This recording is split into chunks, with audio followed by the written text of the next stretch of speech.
Hello and good morning everyone. I hope you all are fine, very well at your homes. So in our last video, we learned about heterotrophic plants. In our last video, we learned about heterotrophic plants of parasitic plants and saprophytic plants. So today we are going to start insectivorous plant and symbiotic plant. तो आप लोग अपनी book open कर लीजिए. So we are going to start insectivorous plants. Insectivorous plant derive some of the most of their nutrients by trapping and consuming animals, mainly insects. तो इन जो insectivorous plants होते हैं वो mainly dependent होते हैं insects पे. वो mainly dependent होते हैं animals यानी insects पे. ठीक है. वो अपना जो food होता है वो इनसे derive करते हैं, इनसे लेते हैं, insect से लेते हैं. ठीक है. उनका जो main majority of food nutrient है वो कहाँ से आता है? इंसेक्ट से. They are green plants and grow in places where the soil is deficient in some nutrients like nitrogen. ये कहाँ ग्रो करते हैं? वो ऐसी जगह पे ग्रो करते हैं जहाँ सॉइल में नाइट्रोजन डेफिशिएंट हो, कमी हो नाइट्रोजन की. ऐसे सॉइल पे क्या करते हैं? इंसेक्टिवोरस प्लांट ग्रो करते हैं. नेक्स्ट पेज ओपन करेंगे. Some examples of insectivorous plants are pitcher plant, drosera, the Venus and fly trap. कौन कौन से एग्जाम्पल्स हैं यानी कौन कौन से प्लांट्स होते हैं इंसेक्टिवोरस प्लांट्स? वो है आपके पीचर प्लांट, ड्रोसरिया और वीनस फ्लाई ट्रैप. ठीक है. ये प्लांट्स क्या है? इंसेक्टिवोरस प्लांट्स है. ये मेनली डिपेंड होते हैं, अपना फूड बनाते हैं इंसेक्ट्स.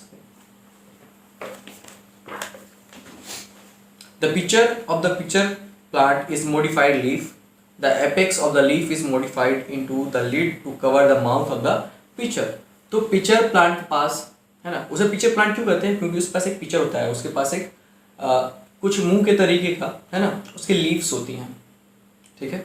उसका एपेक्स यानी उसका मुहाना, उसके मुहाने पे कुछ ढक्कन की तरह होता है, उसके मुहाने पे कुछ ढक्कन की तरह होता है. तो जैसे ही कोई इंसेक्ट्स यहाँ पे आके बैठा, वो ढक्कन बंद है ना, वो लिड बंद हो जाती है. ठीक है. तो इस तरह से वो अपने इंसेक्ट्स को ट्रैप कर लेता है. The inner lining is hairy. When an insects visit the pitcher it get traps and entangled in the hair.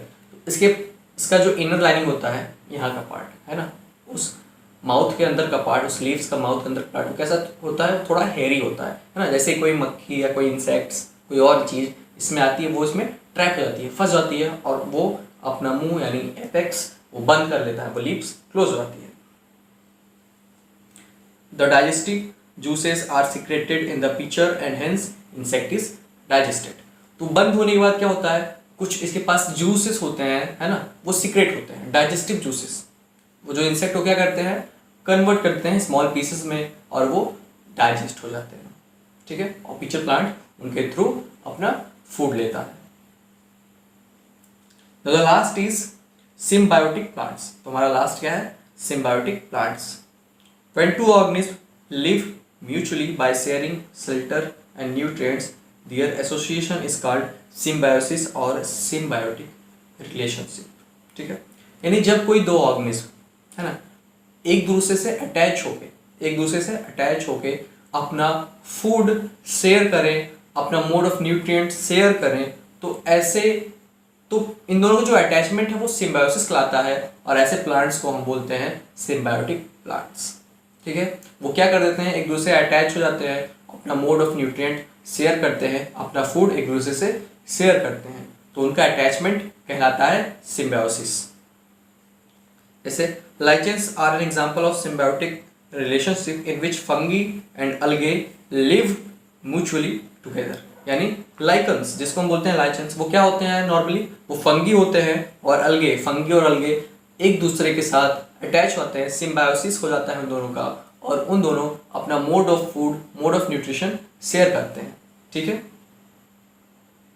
The algae is autotrophic which prepare food for both by photosynthesis. The fungus provide shelter, water and minerals to the algae. यानी दोनों ही अलग अलग तरीके से काम करते हैं और अपना फूड शेयर करते हैं. जहाँ पे हमारा फंगी जो है फोटोसिंथेसिस के थ्रू फूड बनाता है, और जो फंगस वो प्रोवाइड करता है शेल्टर, जगह, water minerals to the algae, minerals और वाटर भी अलगे को प्रोवाइड करता है। ठीक है। The roots of leguminous plant have nodules. Rhizobium bacteria lives in the root nodule of plants where they convert atmospheric nitrogen into soluble nitrates. These soluble nitrates are then used by the plants. Rhizobium cannot make its food and therefore depends on the plant for it. Thus they share a symbiotic relationship. तो यहाँ पे दिया गया है leguminous plant है ना, leguminous plant दिया गया है। तो लेग्यूमिनस प्लांट्स के रूट में छोटे छोटे बबल्स होते हैं, है ना। बबल्स में क्या होता है? रिजोबियम बैक्टीरिया। बबल्स में कौन रहता है? रिजोबियम बैक्टीरिया। तो यहाँ पे जो प्लांट है वो फोटोसिंथेसिस के थ्रू फूड बनाता है और रिजोबियम बैक्टीरिया के शेयर करता है। ठीक है। और रिजोबियम बैक्टीरिया भी बदले में कुछ करेगा। तो रिजोबियम बैक्टीरिया क्या करता है? वो नाइट्रेट्स क्या करता है? जो नाइट्रेट्स होता है, एटमॉस्फेरिक नाइट्रोजन होता है, उसको नाइट्रेट में कन्वर्ट करता है और इस तरीके से ये दोनों आपस में mode of food, mode of nutrition share करते हैं। ठीक है। तो हमारा जो टॉपिक था heterotrophic mode of nutrition of plants वो आज ओवर हो गया। ठीक है, वो खत्म हो गया। तो इन लास्ट जो हमारा टॉपिक बचा हुआ है replacement of nutrients in the soil, वो हम नेक्स्ट वीडियो में डिस्कस करेंगे। Till then be fine and पढ़ते रहिए।